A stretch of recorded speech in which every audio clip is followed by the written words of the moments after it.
Olá, amigos e amigas, boa tarde. Oi, gente, boa tarde. O TN1 começa já com um caso muito grave, viu? Um pai é suspeito de torturar o filho. Gente, é um bebê de apenas 7 meses. Vanusa Santana tem mais detalhes desse caso horrível. Ô Vanusa, essas agressões aconteciam há meses? Boa tarde para você. Boa tarde, George. Boa tarde, Bruna Maria. Muito boa tarde aos amigos do TN que nos acompanham de casa. Exatamente, George, essas agressões aconteciam há pelo menos aí uns 7, 8 meses. Foi por meio de denúncias anônimas aí feitas à Polícia Civil e também por meio do Conselho Tutelar, que a Polícia Civil chegou até esse homem de 22 anos, que é pai desse bebê de 7 meses. Ele, como você mesmo disse aí, é acusado de torturar essa criança que é filho, né? É um menino de 7 meses de idade. No corpo desse bebê foram encontradas pelo menos 7 fraturas. Aqui ao meu lado está a delegada Rayana Bremenkamp, que está à frente das investigações. Delegada, boa tarde. Como é que vocês chegaram até essa história horrível? Boa tarde. Esse caso chegou até nós por meio de uma denúncia do Conselho Tutelar, que recebeu notificação do hospital. E quando eles reuniram alguns elementos, eles verificaram que essa criança estava constantemente tendo acidentes. Então, com 4 meses, ele teve uma fratura no fêmur e foi localizada outra fratura antiga. Depois ele teve um problema no úmero e depois um traumatismo craniano. Uma semana depois, um novo traumatismo craniano, todos frutos de acidente. A última vez, supostamente, o pai caiu, escorregou com ele no banheiro tomando banho, essa criança teria batido a cabeça. E aí, vocês chegaram até a casa dele, porque, gente, ele foi preso no dia 12 de setembro, né? Há poucos dias, vamos dizer assim. Ele foi ouvido, o que ele disse, delegado? Em interrogatório, ele confirma que todas as lesões apresentadas pelo bebê foram causadas quando estava com ele, só que ele afirma que foi tudo acidente, ele não sabe explicar por que tantos acidentes, não sabe explicar pela demora de solicitar socorro. Então, ele afirma que não sabe assim, o que aconteceu, sempre muito frio. Agora, gente, só para o pessoal entender, né, o que levou a polícia realmente a acreditar que esse pai tem culpa no cartório, o bebê de 7 meses não anda, gente. Esse bebê tem uma lesão no ombro, né, delegado? Se eu estiver errada, me corrija. Teve no ombro e o pai diz que ele ficou imprensado entre o sofá, né, isso, e a parede. A criança não anda. Como explicar isso? Isso, chama a atenção a quantidade de fraturas, a quantidade de acidentes, sempre com o pai, a demora dele solicitar socorro. Aliás, ele nunca solicita, é sempre a mãe que acaba solicitando esse socorro. Foram localizadas algumas escoriações que a gente também acredita ser unhas do pai. Também chama a atenção o fato de que ele sempre assim se demonstra muito frio. Chamou a atenção também que após a prisão dele, conseguimos conversar com populares, pessoas que conhecem e de forma anônima eles se referiram ao pai como uma pessoa que não tem apreço pela criança, que essa criança chorava muito. Então, assim, são diversos elementos que a gente tem reunido para demonstrar que esse pai estava torturando o filho. A gente acredita que essa criança chorava e, a partir daí, ele demonstrava alguma ação no sentido de tentar calar essa criança e acabava lesionando esse bebê. Pois é, essa criança, ela encontra-se internada. A última lesão que ela teve, né, isso, delegada, foi na cabeça. Ela teve traumatismo craniano, foi chamado o SAMU. No caminho, essa criança acabou tendo aí uma parada cardíaca, não é isso? Sim, foi bem grave. A mãe tinha saído para ir na farmácia, ele ligou para a mãe falando que aconteceu alguma coisa, a mãe voltou correndo, viu que a criança não estava bem, ligou imediatamente para o SAMU. Durante o atendimento, essa criança teve parada cardíaca, teve várias complicações até chegar no hospital. Pois é, ele está preso, como eu disse, provisoriamente, né? E temporariamente, não é isso, delegada? Isso significa o quê? Foi pedida a prisão cautelar dele de forma temporária, ele fica 30 dias preso para a gente reunir provas de forma mais isenta possível. Então nós estamos ouvindo diversas testemunhas e pretendemos encerrar esse inquérito o mais rápido possível. Agora, olha só, uma coisa que chama muito a atenção aqui, a delegada falou a respeito dos vizinhos. As pessoas disseram para a delegada que por várias situações, elas ouviram essa criança chorar, mas que não constava nenhuma denúncia à delegacia, né, que é a Delegacia Específica de Proteção à Criança e ao Adolescente, e nem no Disque Denúncia. É isso mesmo, delegada? Isso, assim que a gente recebeu esse caso, a gente foi verificar se tinha algum tipo de denúncia relacionada à criança no bairro, ver se tinha alguma coisa nos conselhos tutelares. Não tinha nenhuma denúncia relacionada a essa criança, nem a essa família.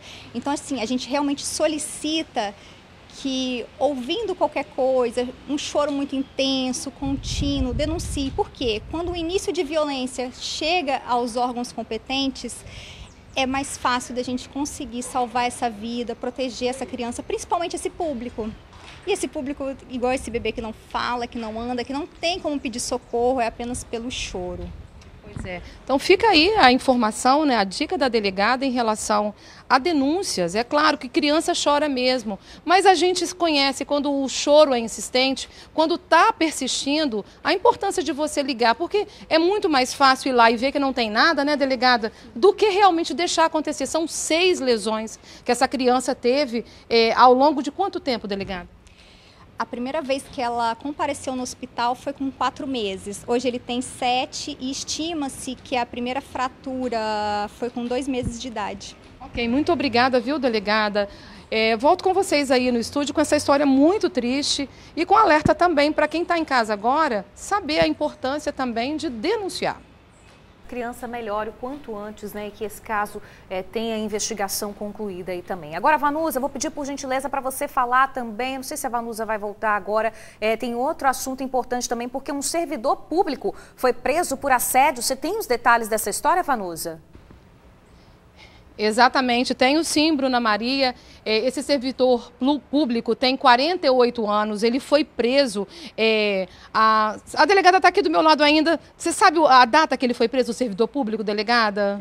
31 de agosto. No dia 31 de agosto, final do mês de agosto, acusado aí de molestar sexualmente crianças na área de condomínio do prédio dele, tá? Esse servidor ficava ali, né, dando uma de morador realmente, porque realmente ele era morador. Entretanto, ele aproveitava, ficava na área da piscina e ali as crianças brincando, mergulhando, entre um mergulho e o outro, ele mergulhava no momento em que as crianças mergulhavam para fazer o quê? Passar a mão nas partes íntimas das crianças. E aí, várias denúncias foram feitas, ele acabou preso aí no finalzinho de agosto e agora está preso temporariamente, preventivamente. Ele está preso preventivamente, viu? Porque a gente hoje acompanhou uma coletiva de imprensa aqui com a delegada Rayana e a outra delegada também da Delegacia de Proteção à Criança. E elas falavam justamente das 3 prisões que aconteceram durante essa operação Olho Vivo, uma operação importante aí, que aí investiga vários casos ligados a crimes sexuais contra a criança, crimes também de tortura, como que a gente falou agora há pouco. Então, esse servidor federal de 48 anos foi preso na área de piscina dele, aí acusado de molestar sexualmente várias crianças do condomínio. Depois que ele foi detido, a Polícia Civil, Bruna e George, descobriram que ele tinha várias denúncias desse mesmo tipo de crime investigadas ali mesmo onde ele morava. Enfim, né, agora ele vai ter tempo para pensar na besteira, né, que ele vinha fazendo aí aonde morava com a família dele. Bruna, George.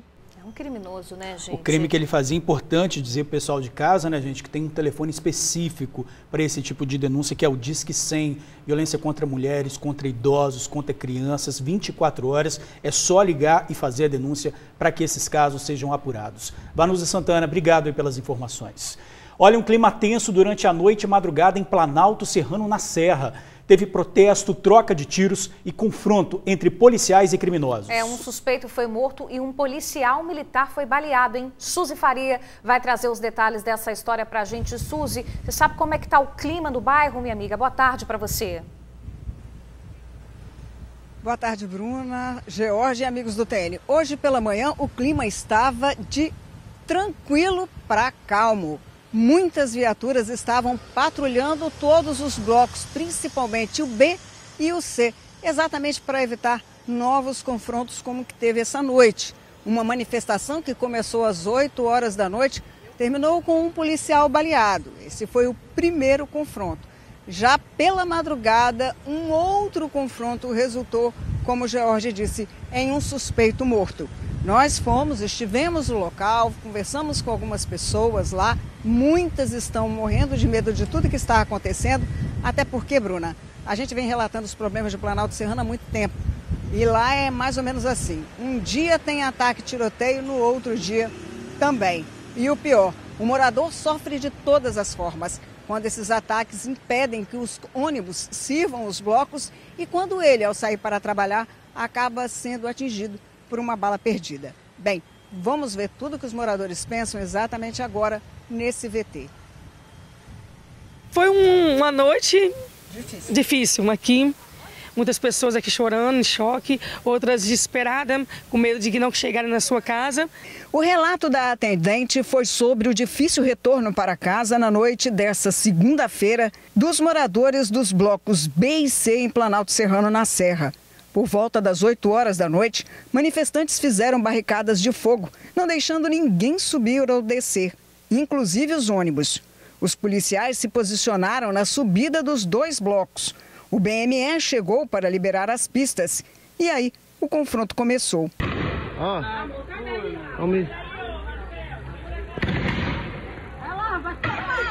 Para conter os manifestantes, os policiais usaram muita bala de borracha e gás lacrimogênio. Nós montamos nossas linhas de ação para justamente acabar com essa manifestação organizada por criminosos, onde tinham pessoas escondidas na vegetação, efetuando disparos reais contra eles, todos eles camuflados à noite, e nós montamos nossas linhas de atuação e debelamos essa manifestação ilegítima. O primeiro confronto aconteceu por volta das 8 horas da noite, nos acessos dos blocos B e C. Homens que estavam armados no meio dessa manifestação atiraram contra os policiais que revidaram. Um dos policiais do BME acabou atingido com um tiro na perna. O segundo confronto teria acontecido por volta das 4 horas da madrugada. Novamente, bandidos aqui do bloco atiraram contra os policiais e no revide, um deles acabou baleado e foi socorrido para o hospital, mas não resistiu aos ferimentos e morreu. Um dos motivos para a manifestação foi que na semana passada um adolescente foi preso. Ferido nas pernas, esse adolescente de 17 anos foi apreendido e com ele esse farto material, inclusive muitos carregadores e uma pistola que pertenceu ao soldado Comper, assassinado em fevereiro em Nova Carapina. Nós recuperamos o armamento e apreendemos a pistola, onde ela tinha sido modificada para rajada, transformando em uma submetralhadora, e este menor, no ato da sua apreensão, estava com 8 carregadores, todos eles municiados, totalizando 250 munições. Ontem à tarde, a Polícia Militar fez nova ação aqui e prendeu o Jackson Santos Pellegrino, de 29 anos.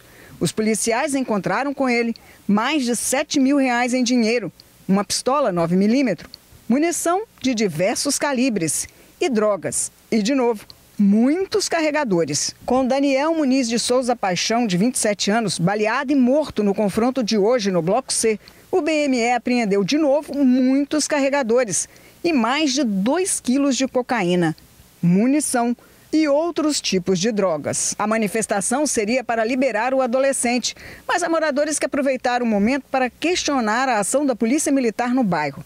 Essa atendente reclama que o morador tem o mesmo tratamento que o bandido. Eles querem esculachar morador. A polícia estava atacando as pessoas até dentro da casa. Ontem atiraram na janela da minha casa, bala de borracha, a gente estava na janela lá, quase acertou minha filha dentro de casa. E gás lacrimogêneo dentro do meu quintal, tem umas 20 coisas lá de gás lacrimogêneo lá. Mas todos concordam que a ação da PM é importante no bairro e falam sobre o que falta aqui. Falta respeito também, muito respeito também dos policiais, para o quê? Os moradores se sentirem seguros realmente que eles são uma lei. Eu entendo a situação, mas foi uma atuação técnica, onde nós não temos informações de nenhum ferido na situação dessa questão da manifestação, e foi formada com êxito. George, Bruna, alguns fatos importantes. Esse tiro que o PM levou ainda vai ser investigado para saber se realmente foi de alguma pessoa que estava no meio da manifestação e atirou, ou se foi um fogo amigo, dado ali na hora do estresse por algum outro colega do policial militar. Os dados que o coronel passou, vou atualizar para vocês aqui bem rapidamente. Nesse ano foram 109 detidos dentro do bairro, sendo 14 deles por mandado de prisão.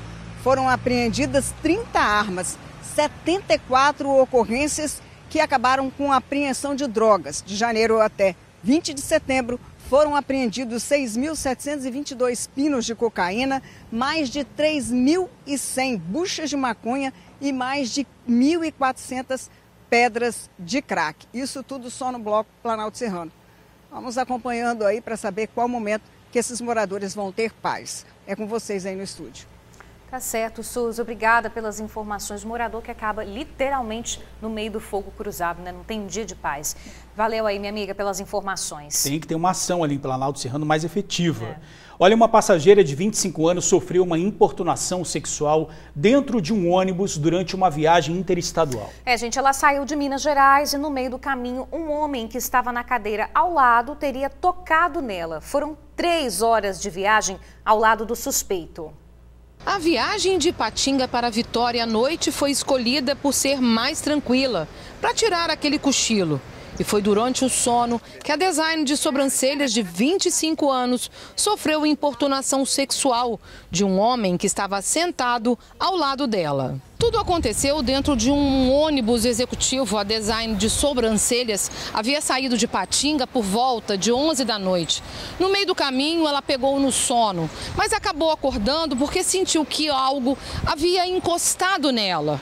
Ela não entendeu muito bem o que havia acontecido e aí chegou até a pensar que o homem que estava sentado ao lado dela poderia também ter dormido e, por um descuido, ter encostado nela. Só que a mesma sensação ela voltou a sentir poucos minutos depois. Estava dormindo e senti uma mão tocando em mim, no caso, passando a mão na minha perna. Daí eu acordei, esperei um pouquinho para poder ter certeza que era realmente isso. E eu tive a certeza, não foi uma nem duas, foram mais de 3, 4 vezes. Foram mais de 3 horas sofrendo com as investidas do passageiro vizinho. Quando o ônibus chegou na rodoviária de Vitória, a mulher pediu ajuda a uma amiga que viajava no mesmo ônibus, em uma fileira diferente. Comuniquei a uma amiga minha que estava viajando comigo. Ela foi e falou com o segurança da rodoviária, o segurança solicitou a viatura. A abordagem ao suspeito foi feita pelo segurança da rodoviária de Vitória. Ele alegou que não tinha feito, entendeu? Mas nessa alegação dele, ele falou, eu vou pedir desculpa para elas. O homem de 51 anos acabou detido pela Polícia Militar e levado para a Delegacia Regional de Vitória. De lá, ele foi transferido para o plantão especializado da mulher.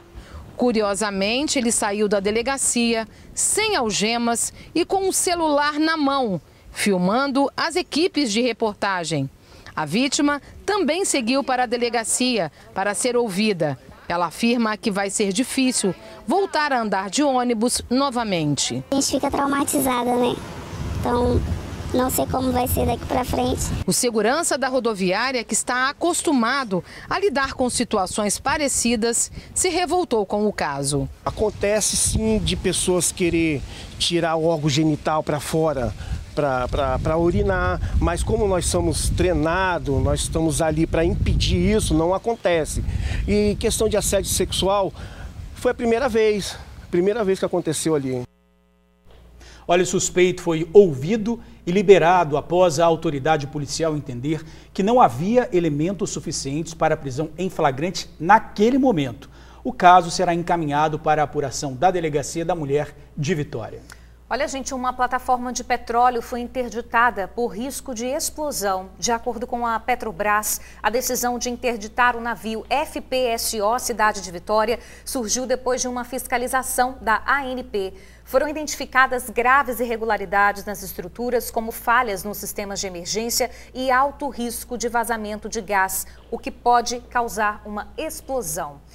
O medo ali, né, de quem trabalha na plataforma e também do Sindicato dos Trabalhadores da categoria é repetir a tragédia de 2015 que aconteceu em São Mateus, quando 9 funcionários morreram após uma explosão na casa de bombas do navio Plataforma.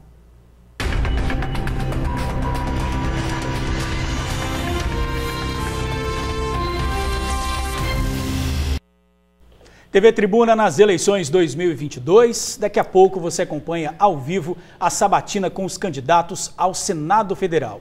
Hoje vamos receber o candidato Carone do partido Agir. É daqui a pouquinho. Meio-dia, 20 minutos. Vamos conversar ao vivo com o repórter Luciano Rossetti, que está chegando com uma notícia muito bacana. O Museu de Ciências da UFES reabriu para visitação e sem cobrança de ingresso, hein? Pois é, Luciano. Tá aí uma boa opção de passeio, de informação. Tem uma exposição sobre o corpo humano, não é isso? Você está aí pertinho? Boa tarde.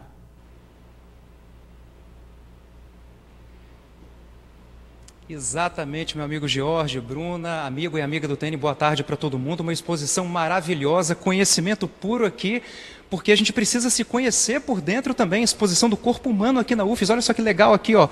Olha como é que a gente é por dentro, amigo do TN, amiga e amigo do TN. Tudo bem que aí é um homem representado, mas todos nós somos iguais, né, na maioria dos órgãos. Eu estou aqui com o professor Atelson, que é o professor responsável pelo museu, por essa exposição maravilhosa, né? Muito conhecimento, né, professor? Boa tarde. Boa tarde, Luciano, George, Bruna. Boa tarde, telespectadores. É uma grande satisfação a Universidade Federal do Espírito Santo, através da Pró-Reitoria de Extensão, está entregando novamente, né, depois de 2 anos e meio fechado, esse equipamento científico maravilhoso que é o Museu de Ciências da Vida. E aqui vocês vão encontrar mais de 350 peças anatômicas, muita informação, são réplicas de fósseis, são peças plastinadas, mumificadas. Tem muito material aqui para que o visitante possa conhecer com detalhe o corpo humano e a vida que está nele, né? O Bruno está mostrando aqui alguns órgãos, tem ali também uma criança, né? Como o professor falou, são cerca de 350 itens e boa parte desses itens é de verdade, né, professor? É de verdade. Aqui nós temos, o museu detém o domínio da tecnologia da plastinação. Plastinação é o que há de mais moderno em preservação de tecido biológico. É uma técnica que substitui toda a água do corpo, né? Cerca de 70% do nosso corpo é água, e essa água é substituída por um polímero, um plástico. E assim o material é preservado para sempre, mas mantendo as características originais. Aqui nós temos uma peça, eu gostaria de mostrar, uma peça lindíssima, é uma relíquia, né?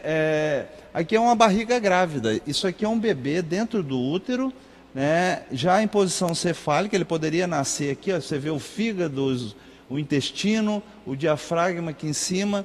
Isso é um material preservado para comunicação científica. E essa peça é de verdade. É sempre importante a gente lembrar, né, que desses cerca de 350 itens, boa parte é tudo coisa de verdade. É de verdade. Esse material produzido nos laboratórios da Universidade Federal do Espírito Santo, com a participação de professores, técnicos, alunos, que ao mesmo tempo que estão preparando um material que está atendendo a comunidade, também estão se desenvolvendo, se formando, né, ganhando habilidades, né? Isso é fantástico, né? É isso que é a universidade, né? Essa integração de pessoas, de experiências para contribuir com a sociedade, porque é para isso que a universidade existe. Olha que maravilhoso você entender como é o nosso cérebro dentro do corpo, né, dentro do crânio. E aqui eu faço essa demonstração. Imagina um deficiente visual.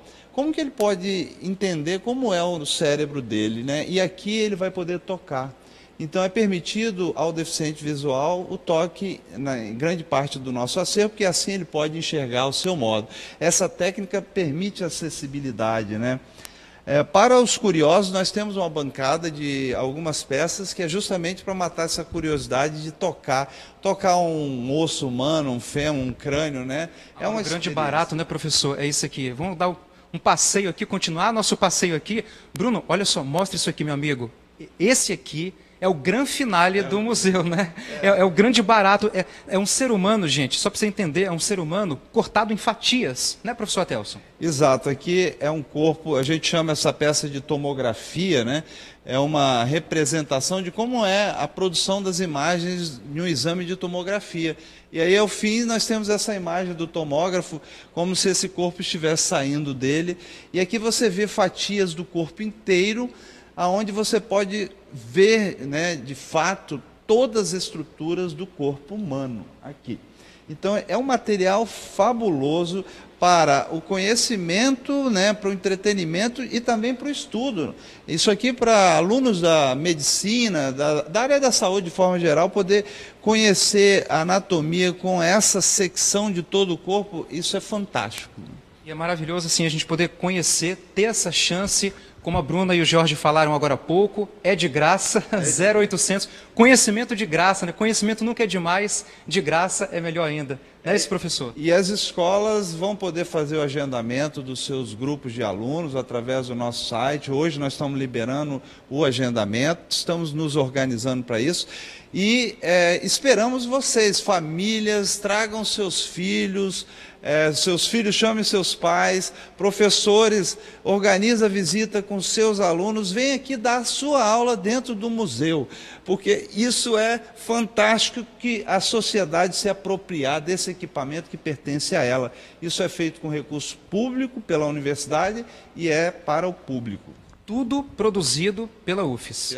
Todas essas peças foram cuidadas pelo pessoal da UFES, a equipe de cientistas, está todo mundo de parabéns. Professor, você me fez voltar no tempo agora, porque eu gostava muito de ir em feira de ciências, fiz muitos passeios também nas escolas por onde eu estudei, me fez voltar no tempo agora. Que bom, que maravilha, porque o museu ele é um lugar mágico, o museu ele é um lugar para transformador. A pessoa que entra aqui, ela se descobre e de repente descobre sonhos mesmo. Então esse é o papel do museu. Por isso nós temos que divulgar a existência e a prática de visita a museus, né? Professor Atelson, muito obrigado.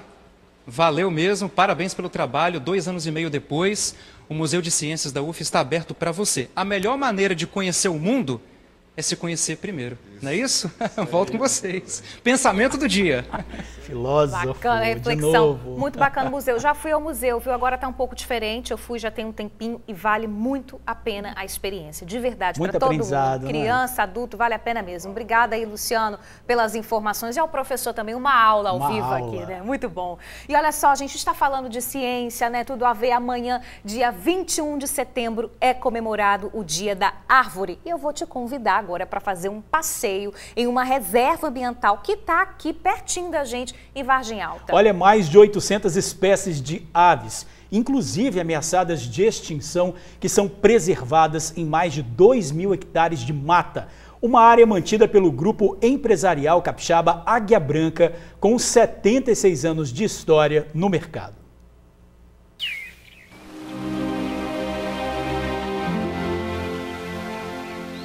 Mergulho na natureza.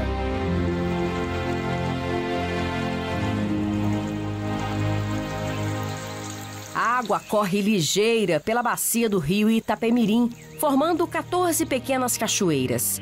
A vida brota em diferentes plantas, nos animais. São mais de 800 espécies da fauna e da flora brasileira. Um coletivo de cores, aromas, sons. Basta um olhar curioso e atento. Bota atento nisso, viu? Para acompanhar o voo do beija-flor.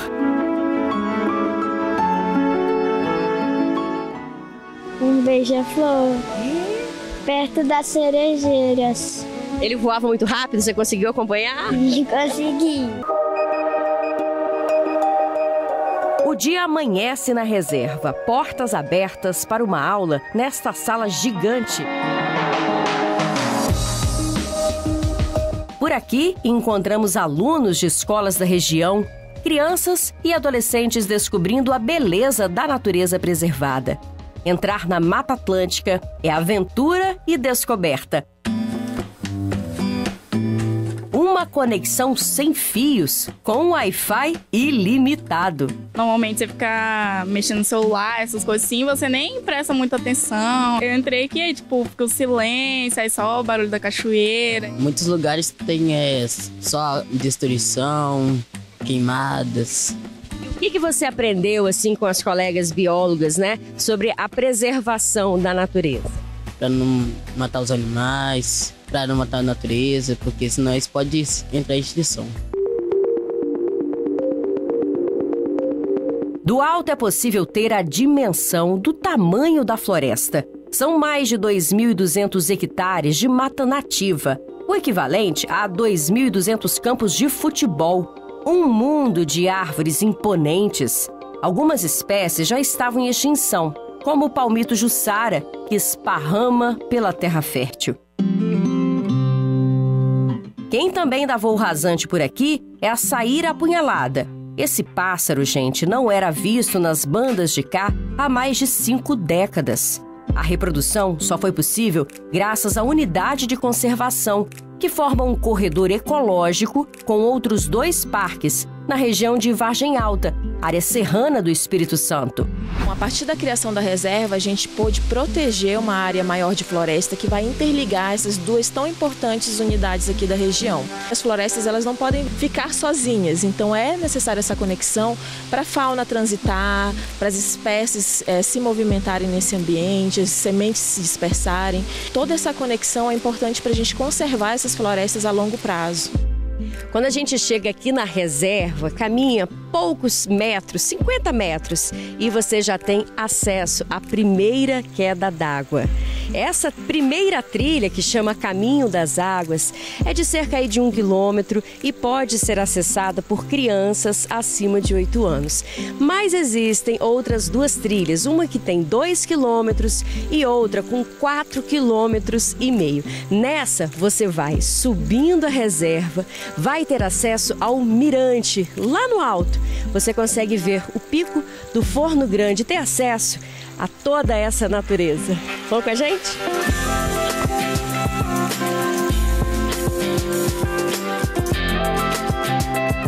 A Reserva Ambiental Águia Branca é uma RPPN, Reserva Particular do Patrimônio Natural. Por lei, não se pode desmatar nada, muito pelo contrário. Aqui, a natureza tem que prosperar. Com uma ajudinha humana, ela esbanja a saúde e retribui com o que faz de melhor. Enche de ar puro esse pulmão verde no solo do Espírito Santo. Aqui é um lugar que te tranquiliza, um lugar onde uma noite de sono aqui, nessa região, é muito diferente. Você ficar 2, 3 dias aqui, um fim de semana, parece que tirou uma semana de férias. Já fiz algumas vezes essa trilha e o ambiente, o ar aqui, tudo é especial.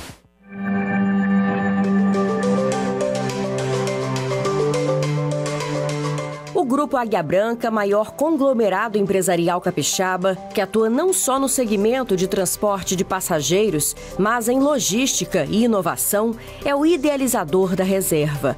A empresa, que está no mercado há 76 anos, tem também preocupação ambiental. Para o presidente, investir nas integrações sustentáveis é pensar no futuro, com responsabilidade social. Bom, o Grupo Águia Branca, além da conhecida Aviação Águia Branca, a empresa que muitos conhecem, né? Também tem atividades na área de revenda de veículos, né? Nós estamos em vários estados do Brasil, na verdade, e temos uma atuação em logística dedicada praticamente em todo o Brasil. Temos, inclusive, operações na Argentina também. Nós temos uma política muito clara de ser uma empresa sustentável e, além disso, uma empresa que se conecte com outros sistemas, ecossistemas, e promova essa mentalidade além da nossa empresa. Por exemplo, essa reserva, ela conecta a reserva do Forno Grande com a reserva de Pedra Azul. Então isso simboliza muito como nós nos vemos, né? Nós não queremos ser uma ilha nesse assunto, nós queremos estar conectados com outras iniciativas, também na área de pesquisa, na área de desenvolvimento. Além de ser uma empresa sustentável nas suas ações, nas suas operações, também promover sustentabilidade para a sociedade. Olha essa floresta. Agora, imagine quantas árvores crescem aqui. Ah, eu te digo, são pelo menos 5 milhões. Isso é mais do que uma árvore para cada habitante do Espírito Santo. São tesouros que brotam da terra, sementinha plantada no coração das crianças. Terreno mais fértil não há. Acredito que demorou muito, né, para ficar assim do jeito que tá. E eu acho que a gente tem que ajudar também a preservar, né, porque aqui na nossa cidade é um lugar assim com muita planta, mas continua, né, no risco de acabar. Eu gostaria de convidar todos que viessem aqui conhecer, né, a Reserva Ambiental Águia Branca. Nós queremos compartilhar isso. Nós temos trilhas bonitas, temos uma região enorme para ser visitada. Então fica meu convite a todos.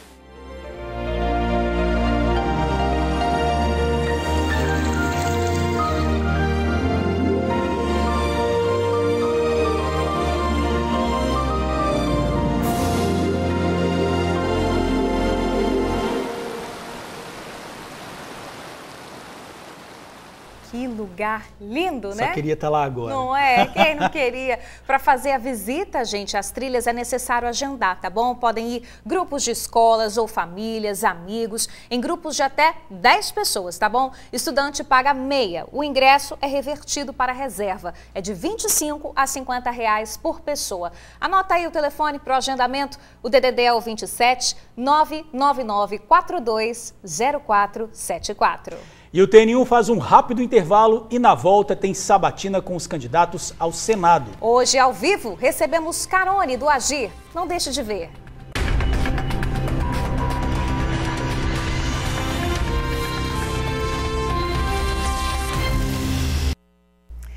Eleições 2022, nós seguimos com a sabatina dos candidatos ao Senado Federal e hoje aqui com a gente no estúdio do TN1, Dalécio e Dalécio Carone, filho, o Carone do Partido Agir. Carone é empresário no ramo da comunicação, é dono de uma emissora de TV.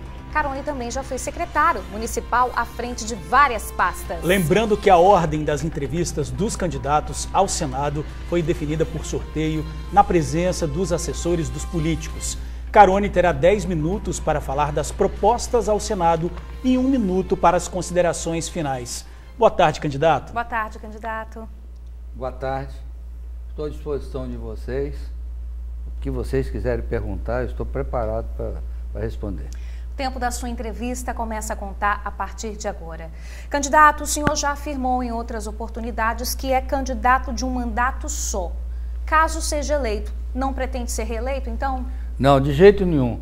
Eu estou entrando na política porque eu participei em Vila Velha, numa secretaria, que tinha 6 pastas, mais o PROCON e mais o Cine. E eu procurei fazer as coisas em Vila Velha. Levei o investimento, a iluminação do convento, trabalhei, foi lógico, o prefeito é que, mas eu trabalhei para isso. Eu levei um investimento de 4 bilhões, que é depois do Boulevard, um shopping. Depois do Boulevard está nascendo um bairro ali de 25 mil moradores.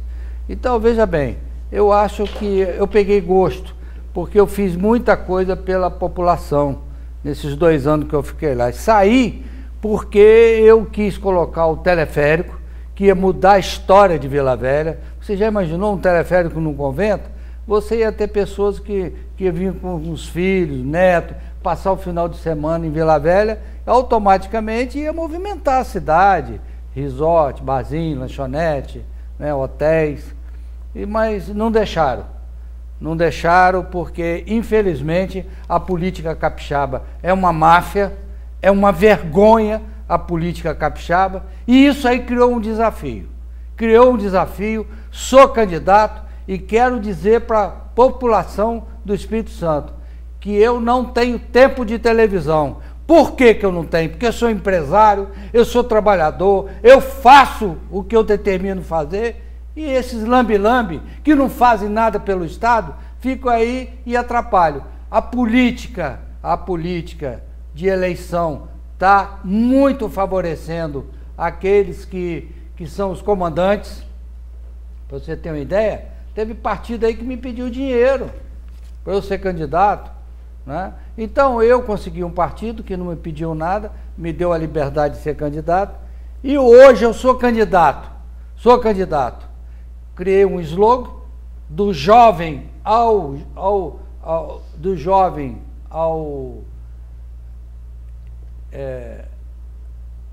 eu criei um slogan. Idoso, avô? O jovem. Parece até que eu fiz de propósito. Não, parece até que eu fiz de propósito, para ver se você aprendeu. Do jovem, um avô, carona de senador. Eu dormi mal essa noite. Mas não é por causa da entrevista, não, porque a entrevista para mim... A gente pode falar de segurança, candidato? Vamos falar de segurança? Não é minha área, mas eu tenho ideia de segurança. Isso, então, vamos falar da guerra do controle do tráfico de drogas, não é? Que está fazendo várias vítimas, vários bairros da Grande Vitória são controlados por gangues. Como senador, como é que o senhor vê isso? Se fosse eleito senador, qual seria propostas para resolver? Eu acho que o governo do estado já errou. Ele errou quando ele tirou o policiamento de bairro.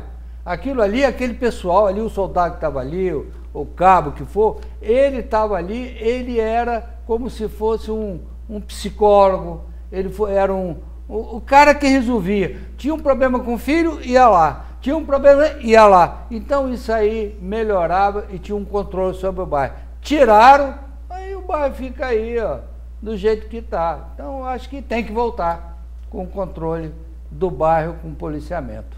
Uma das bandeiras da sua candidatura é gerar emprego e renda. Que proposta o senhor vai levar para o Senado para conseguir cumprir, né, essa proposta, caso seja eleito? Bruna, eu não vou conseguir no Senado, porque o Senado não arranja indústria para ninguém, não. Eu, com o meu prestígio, com o meu relacionamento que eu tenho em São Paulo e tenho em Brasília, eu vou trazer indústria para cá. Por quê? Porque o pessoal fica tudo vivendo da época de Tubarão, Aracruz Celulose. Você já morreu, você acabou. Nós temos que trazer coisa nova para cá. Eu vou conseguir trazer para cá, como eu estava trazendo para Vila Velha. Eu trouxe uma empresa alemã para fazer uma fábrica de ônibus e gerar 2.000 empregos. A única coisa que eu exigi que fosse dado emprego para 90% do pessoal de Vila Velha, que era mais do que justo. Entendeu? Eu consegui uma empresa de painel solar. Entendeu? Ia gerar mais 2.000 empregos. Tá? Enfim, e outras coisas a mais que não adianta falar, porque eu não vou ficar voltando ao passado, eu tenho que falar o que vai ser daqui para frente. Daqui para frente, vocês vão ter um senador e vão se honrar dele, porque chega desses lambe-lambe que não fazem nada pelo Estado, né? Vem uma lá de Minas, entra aqui, ganha os votos, fica aí. Vem o outro lá da Bahia, e daí? E o capixaba? Vocês têm que votar no capixaba para prestigiar a gente. Eu não tenho nada contra mineiro, não, que mineiro, eu tenho muitos amigos em Minas, né? Baiano eu não tenho, não, mas em mineiro eu tenho. Mas vocês têm que mudar, têm que pensar, vocês têm, na hora de votar, você tem que olhar o que o sujeito já fez na vida dele particular. Se ele não fez nada, o que ele vai fazer como senador? Não vai fazer nada. É isso que vocês têm que enxergar. Então eu estou mostrando isso para a população. Quando eu falo, eu mostro isso aí. Tem que ver o que o cara já produziu. Não adianta botar o cara lá se ele nunca fez nada. Eu sou empresário, eu sou gerador de emprego. Eu vou resolver o problema do Estado com emprego. Aí o governador fala, não, mas se eu não quiser, você não vai botar a indústria aqui. Eu não vou pedir o impeachment dele, não, porque ele vai chegar na Assembleia, apadrinhar todo mundo, acertar com todo mundo e não vai ter o impeachment. Eu vou trazer uma intervenção federal para cá.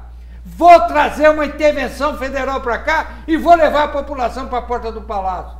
É isso que tem que fazer. Agora, não tem macho nessa porcaria. Infelizmente não tem. Fica tudo aí, um negocinho aqui, um negocinho ali, e o Estado aí está do jeito que está.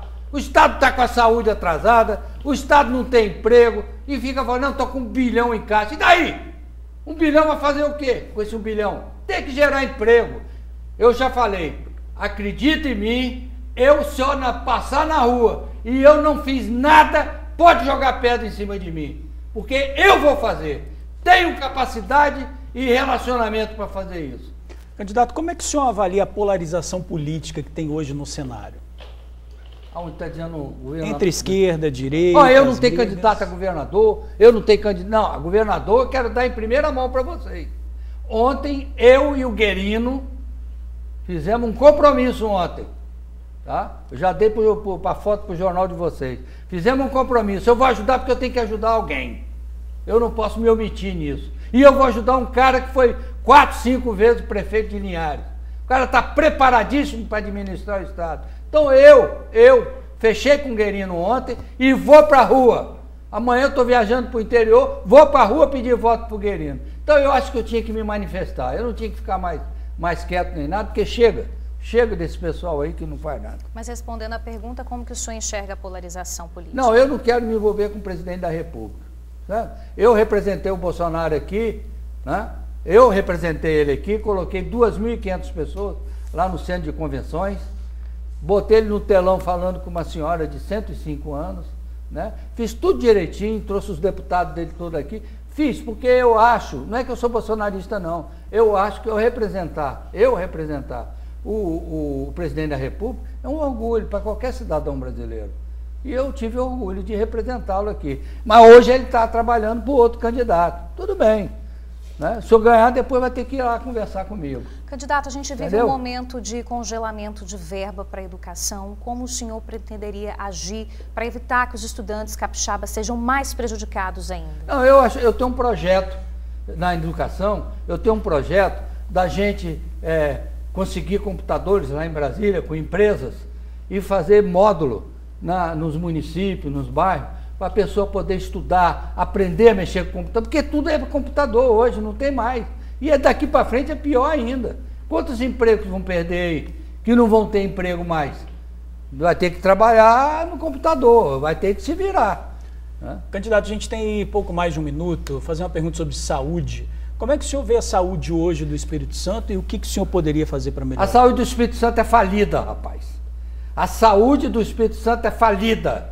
Eu vou levar a saúde para dentro do bairro, para dentro do município. Eu tenho um projeto disso, só não vou ensinar para eles, porque eles têm que também quebrar a cabeça. Não é eu ficar quebrando a cabeça para eles. Depois vão lá e falam com eles. Mas eu tenho poucos segundos, né? Sim, 34. Então eu gostaria de agradecer a rede... Tem ainda um minutinho depois. Depois dos 10? Tem. Tô com fartura aqui hoje. Mas então, sobre a saúde, só para finalizar, qual seria um projeto assim efetivo? Eu tenho um projeto, aí nós vamos tomar muitos minutos para falar isso. Eu tenho um relacionamento com a maior empresa que fabrica equipamentos para hospitais. Eles quiseram fazer um projeto aqui para o Estado, mas não me deram nem atenção, entendeu? O cara sai lá de Colatina, lá não sei de onde, Pinheiro, para vir fazer imobiliários aqui. Isso é uma vergonha. Eu vou corrigir isso. Agora sim, o senhor tem um minuto final para suas considerações diretamente para quem está te assistindo em casa, candidato. Eu quero agradecer a Rede Tribuna, que é uma das poucas emissoras sérias desse Estado, entendeu? Não fica captando pelo que recebe do governo, tá? Me trouxe aqui, mesmo em terceiro lugar, viu, as outras aí, que eu não vou, não adianta agora me chamar que eu não vou, eu tenho errado aqui, e dei primeira mão para vocês aqui o negócio do Guerino, viu? E não dou para outro, eu não dou mais, acabou, tá? Então veja bem, eu quero dizer para vocês que eu fiquei muito agradecido e vou reconhecer isso. A gente nunca sabe o dia de amanhã. Nunca sabe. Amanhã que eu estou dizendo é agora, dia 2. Tá? As pessoas podem ter uma grande surpresa com a minha candidatura, viu? Pode ter uma grande surpresa com a minha candidatura. Estou falando isso porque primeira coisa, eu fui orientado por quem entende de política. Eu fui orientado para fazer os segmentos. Eu fechei com vários segmentos, estão fechados comigo. Ok, candidato, seu tempo acabou. Muito obrigado pela participação. Obrigado a vocês. Obrigada pela entrevista. Obrigado. E você de casa, fique com a gente, o TN1 volta em instantes. TN1 está de volta e agora a Nacional G3 tem um recado para você. Veja aí. Oi, sou a Luzilene. Eu estava com a dívida de 14 mil no banco. Quando eu vi a propaganda da Nacional G3, entrei em contato com eles e eles rapidinho me atenderam e explicou sobre o contrato. Eles me enviaram, eu assinei, enviei para eles e é tudo ok. E aí eu tive a economia de 80% e hoje em dia eu estou com o carro quitado. Eu consegui e eu indico a Nacional G3 para quem tiver com dívida, entrar em contato com ela, que é muito bom. Aí, que bacana, né, gente? Então, dificuldades para pagar as parcelas do seu veículo, parcelas em atraso, o cartão está estourado. A Nacional G3 negocia sua dívida e oferece as melhores condições sem cobrança de valores à vista. Tem atendimento presencial, assistência jurídica, possibilidade de quitação antecipada e descontos na quitação. Muito bom, né? Há mais de 12 anos no mercado, são mais de 300 mil atendimentos por ano. Faz o seguinte, siga a Nacional G3 nas redes sociais. Não é revisional. Planejamento financeiro é com a Nacional G3. Ligue 0800 888 3211. 0800 888 3211. Isso aí, gente. A gente vai ficando por aqui agradecendo sempre a sua audiência e te esperamos amanhã ao meio-dia. Beijo enorme para vocês. Até amanhã. Tchau, tchau.